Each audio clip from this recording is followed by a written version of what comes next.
Magandang araw, oras na para sa pinakabagong balita sa lagay ng panahon at sa mundo ng science and technology. Ako po si Jel Miranda and we welcome you to DOSTv, Science for the People. Kilalanin ang world-renowned doctor at innovator sa likod ng Axis Knee Replacement System, the first of its kind in Southeast Asia na pinarangalan ng 2017 NSTW Outstanding Technology Commercialization Award. Maya-maya lamang yan, kaya tutok lang dito sa DOSTv, Science for the People.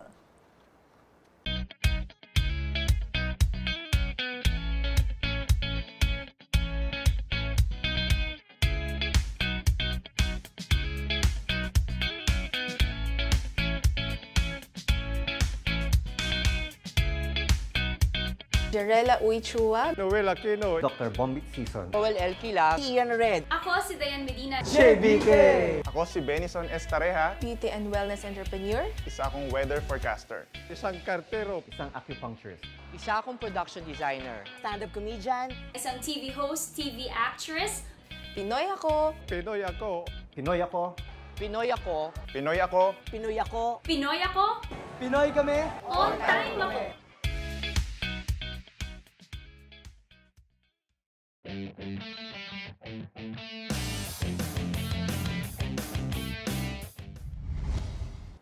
A world-renowned Filipino surgeon, researcher, innovator, educator, and philanthropist. Our guest for today has catalyzed several significant and notable innovations in orthopedics and played a key role in building and strengthening connections among the orthopedic global community.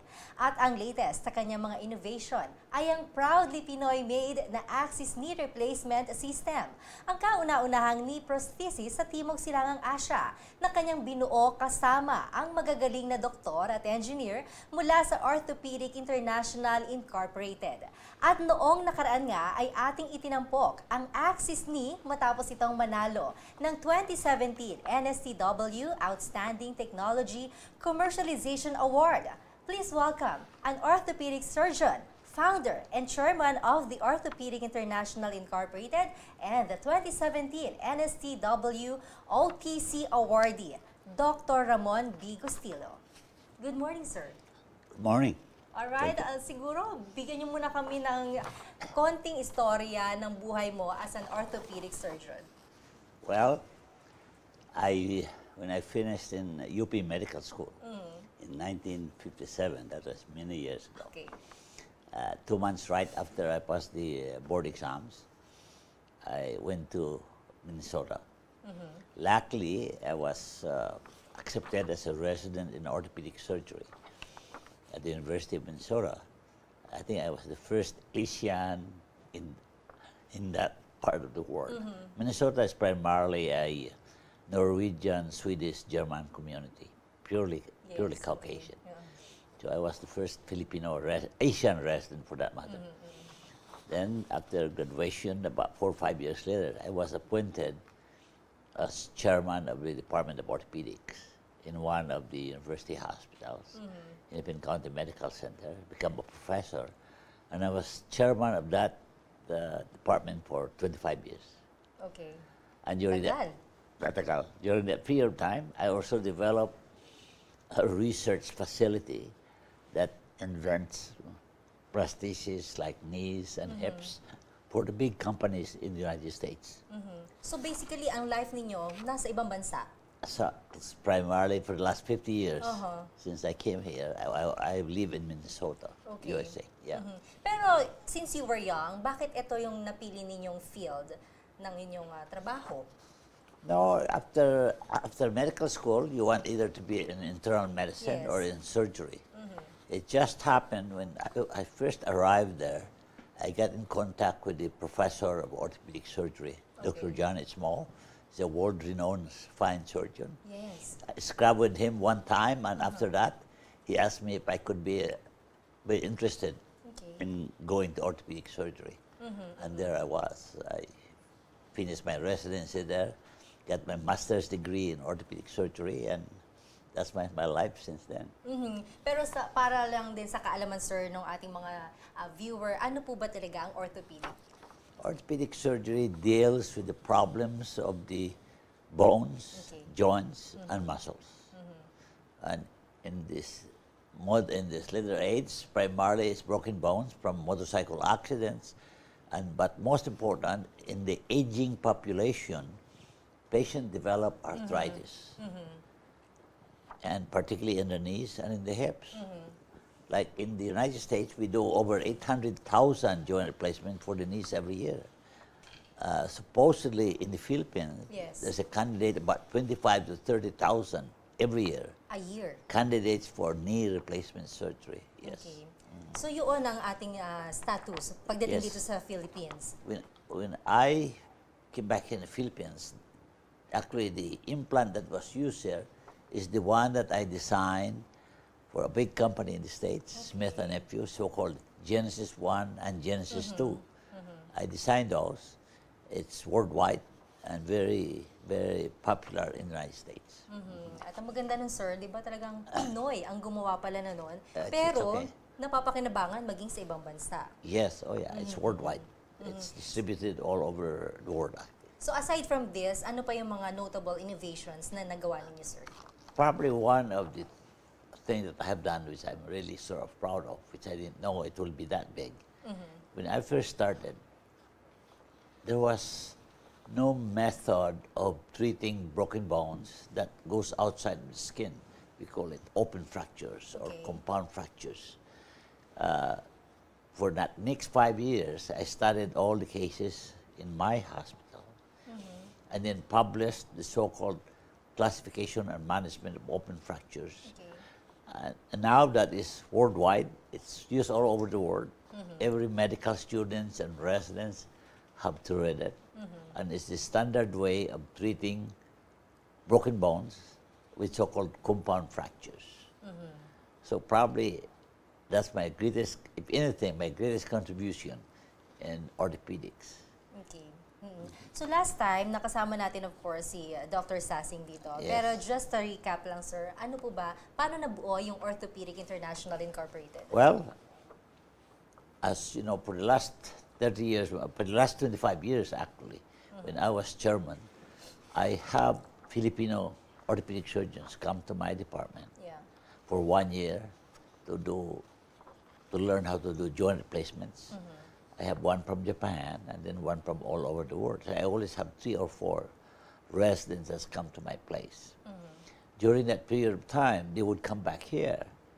But then, when they come back here, they can't really use it because it's too expensive. And like for instance, before a knee joint replacement implant cost about 120,000 pesos. Yes. And that's not affordable by most Filipinos. Totoo yun, sir. So I asked Smith and Nephew, the company that I designed is for them, if they can help me build a factory in the Philippines. At that time, I also interviewed Jude Sassing, who just graduated. Anong year yun, sir? That was 25 years 25 ago. years ago. From mechanical engineering in UP. I accepted him and then I sent him to the University of Minnesota for 3 years to study bioengineering. And then came back and he has been with us since then. And that's how it's really started. It's the only orthopedic manufacturing facility actually in the whole Southeast Asia. And there's none in any part of Southeast Asia. The 9 countries, there's none. You know, At ang grupo ninyo, sir, puro Pilipino. all Filipinos. Except in the development of the knee system, the access knee system, I use my 2 engineers that work with me in the United States. I have a big building, research building, that do research in musculoskeletal problems. And these two engineers work for me over there. Alright. Alright, sir. Pagpapatuloy po natin ang ating talakayan, mas kikilalanin pa natin, of course, si Dr. Gustillo at ang kanyang mga innovations. Manatili kayo nakatutok, tuloy-tuloy lang ang ating pakikipagkwentuhan with Dr. Ramon B. Gustillo. Magbabalik pa ang DOSTv Science for the People. Hi, Mom. Hi. Ooh, broccoli. Para healthy steam ko. But, Mom, did you know that broccoli is prone to worms' eggs, cabbage loopers, and diamondback worms? Don't worry anak, mamamatay din yan sa washing and steaming. But what about it being a goitrogen? A goitro what? It has isothiocyanate kasi that can cause hypothyroidism. So, goitro... Ang pisa ito. Apply now as a Philippine Science High School Scholar. Download the form at pshs.edu.ph. Deadline of applications is on September 1, 2017.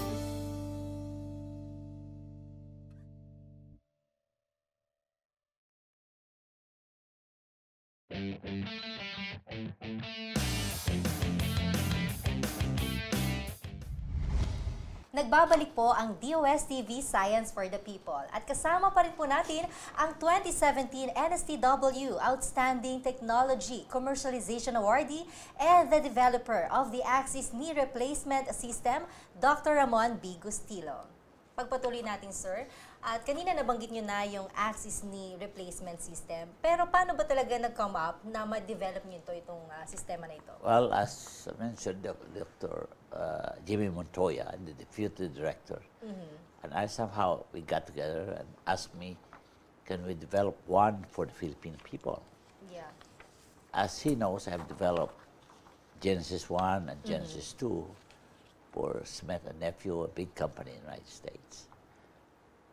In order to develop anything, you have to know what the problems are. Okay. The problems that we have in the States and worldwide is what we call an alignment knee, mechanical access knee system. Okay. That means when you walk, we walk at the center of our hip joint, the knee, and in the ankle. Okay. So whatever we replace it will more or less simulate the normal, what you call alignment of the knee system. And that in the access knee system, with the invention of Jude Sassing, we're able to achieve that. Perfect alignment in almost all the cases we have done. While in the States, it's more of an art. If you have done thousands of it, as I have done thousands of knee system, I'm good at it. But for people that I'm just doing once a month or even 2 a month, they are not as good. And therefore, there's a failure rate between 5 and 10% in 3 to 5 years. So anong mga cause kung bakit nagkakaroon ng failure? Because the system is not good enough to teach the orthopedic surgeon how to align it during surgery. Okay. As I said, it's still an art. So we need to develop something that is foolproof, that everybody can do it, and the knee alignment will be good. And that we have developed, what we call the femoral axis finder, which actually Jude Sassing is the brainchild of that invention. The other one, there are two problems. Second problem, our kneecap is right in the center of knee joint. In knee replacement system, about 5 to 10% that was done, the kneecap dislocates to one side. Yeah, okay. So that's the number 2 cause of failure of knee replacement. We have solved that also. We solve it by doing something in the procedure that eliminates what we call mal-tracking or mal-alignment of patella. In fact, we recently just got a patent on it for that procedure. So we are protected. We have 3 or 4 patents applied in the US for the axis knee system. Pero usually, sir, sabi nyo kasi may mga ilang pagkakataon talaga nag-fail yung pagkakakabit ng knee replacement system na matagal nang ginagamit dito sa Pilipinas. Yes. Oo. Pero until now, may mga gumagamit pa rin ng ganong sistema. Yes, yes.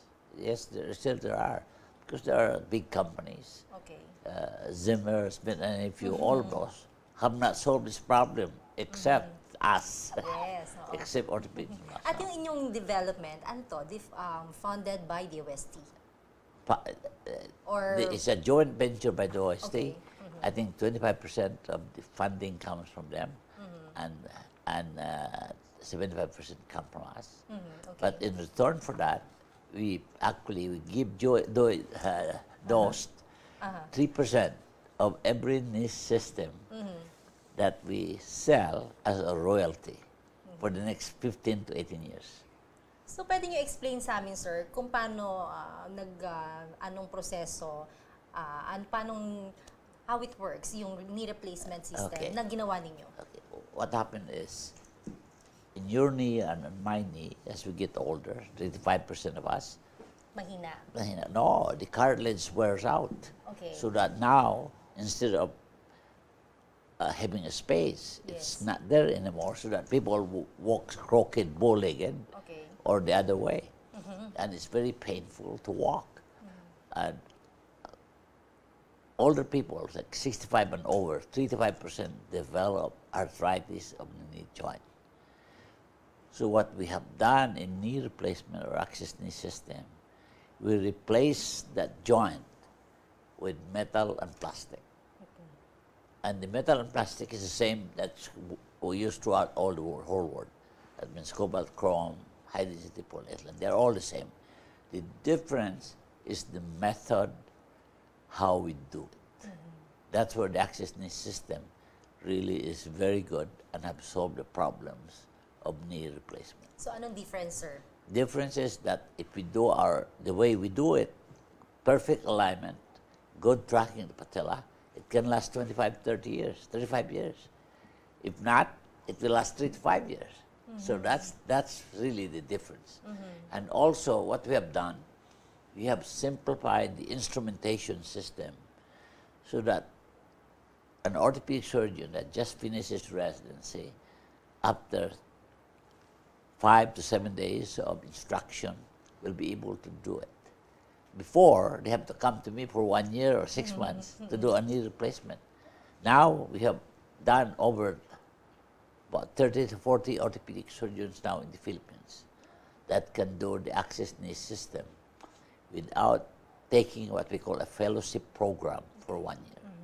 So, kumusta ang recovery?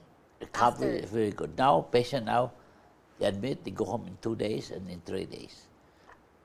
Walking with a walker, and out of that, probably in 4 to 6 weeks. They really live a normal life, more or less. So, yung rehabilitation? Rehabilitation is part of it, before and after surgery. So, ngayon, sir, anong status ng Philippines using this kind of system? Well, I think it's still monetary or problem, because although we have reduced the cost from 120,000 to half. Like for indigent patient, I think it costs only 50,000. For the senior citizens, about 60,000, 70,000. Yet 60 to 7,000 is still a big amount. Big amount for anybody, for that matter. You know. So, is there any possibilities, sir, what na bumababa pa yung presyo? What we're hoping that, well, because the cost of the materials are the same throughout the mechanics, so our margin of profit actually is very small. I think our problem is, like in the United States, these are covered by what we call Medicare or in health insurance. And here it's not. The hospital stay is covered, but not the implants. So we are hoping in time that somehow the government, through the health system or Medicare system, can cover the implants. And ongoing naman din yung negotiation. Negotiation, I think, is ongoing to provide that. Any future plan pa, sir, dito sa Axis Knee? Now, the second stage is we are developing also the revision knee system. That means any knee system cannot last forever. There's not such thing as. So, but if they fail, we have are developing right now what we call a revision access knee system. So after this access knee system, do you have any more innovations na pinaplano pa for orthopedics? Yes, we have 2 or 3 that in the pile. For instance, if you have a broken bones, Okay. femur or tibia, you put a nail inside. And the problem is, in the end of that nail, you put 2 screws to what we call to lock it.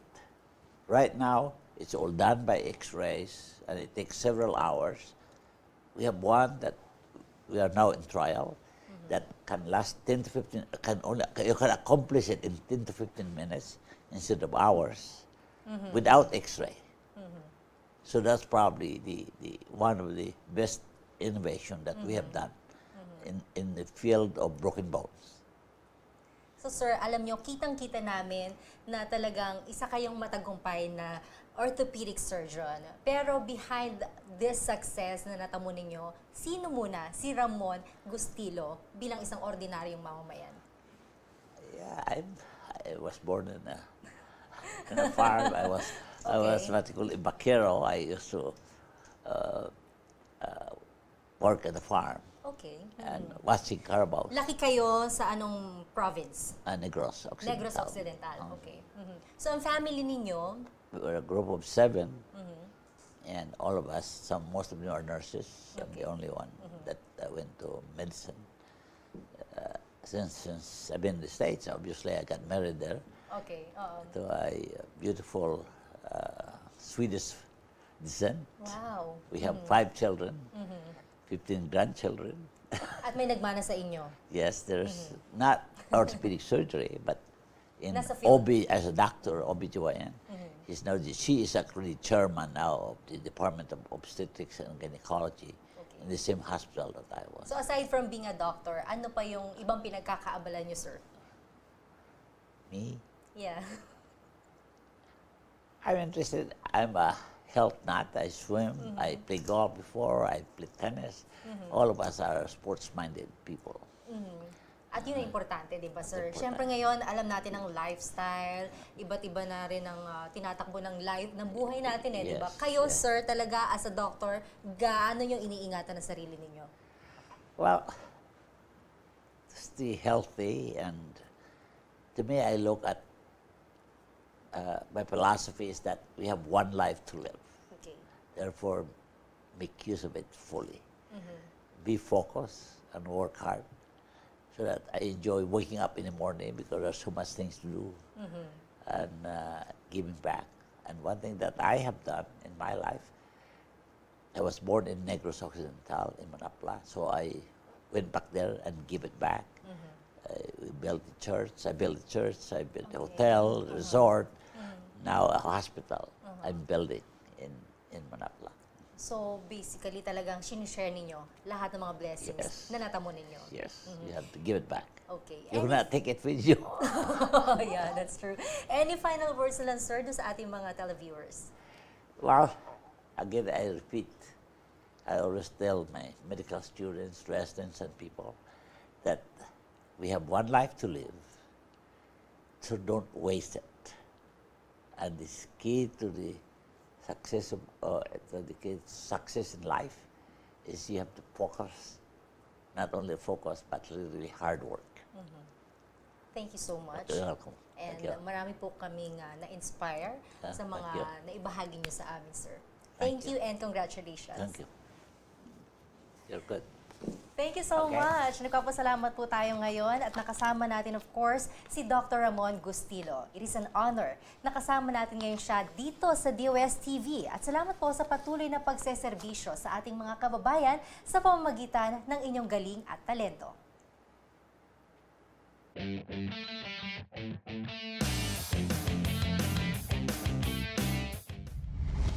Nagbabalik po ang DOSTv Science for the People.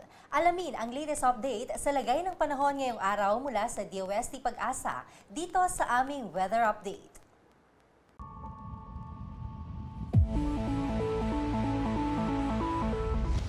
Magandang umaga din sa iyo, Miss Jel, at sa lahat po ng viewers ng DOSTv.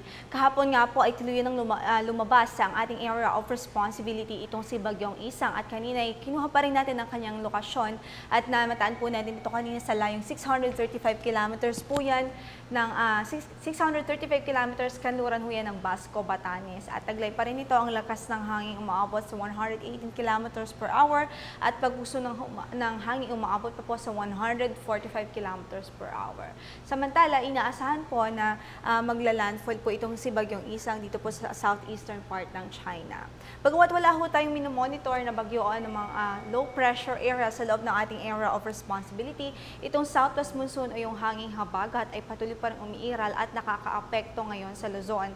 Kaya para po sa pagtayo ng ating panahon, asahan pa rin ho natin na dito sa Ilocos Region at sa mga lalawigan ho ng Zambales, Bataan, Cavite, Batangas, Mindoro at Palawan ay makaranas pa rin ng maulap na kalangitan na may dalang mahina hanggang sa katamtamang mga pagulan maging ng mga pagkidlat pagkulog. Kaya para sa ating mga kababayan doon, patuloy pa rin po natin silang pinag-iingat at paalala po natin magdala ho ng payong saan man po ang lakad sa araw na ito.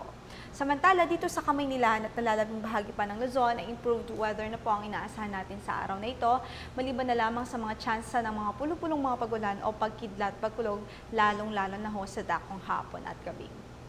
Para naman sa kanyang temperature forecast sa ilang lugar dito sa Luzon, sa Tugigaraw ay pwede pa rin umabot hanggang sa 34 degrees Celsius ang kanyang maximum temperature. Samantalang sa Metro Manila ay pwede na pong umabot hanggang sa 33 degrees Celsius, 32 degrees Celsius naman sa Lawag, habang 22 degrees Celsius pa rin doon sa Baguio City.